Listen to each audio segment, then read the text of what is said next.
Samantala, kulang daw ang representasyon ng mga kababaihan mula sa underrepresented communities sa mga sektor tulad ng pampublikong transportasyon. Ito ayon sa isang pag-aaral na handa naman tugunan ng TTC sa Toronto. May report si Paula Saraza. Lagi kong sinasabi sa family ko, someday I will be in that bus.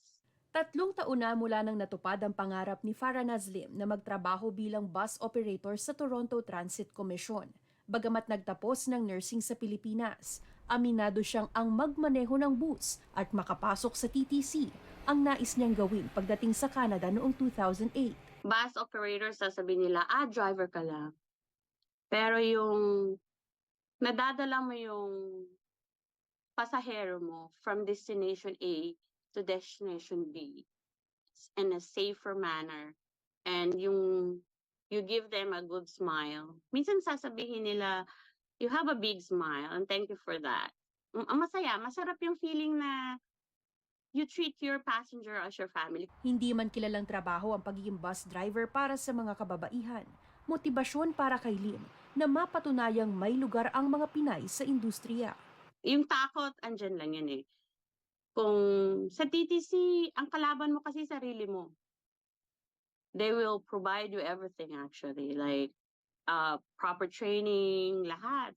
Pero kung takot ka sa sarili mo, yun ang pinaka-biggest na factor kaya ka hindi makakontinue sa ganitong trabaho.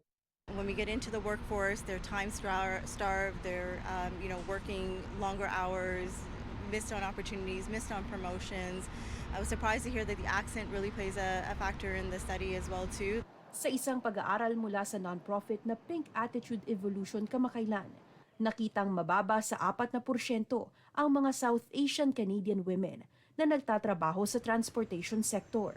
Tugon ng TTC, bagong mga pulisiya para mapanatili at makapag-recruit pa ng mga babae mula sa underrepresented communities.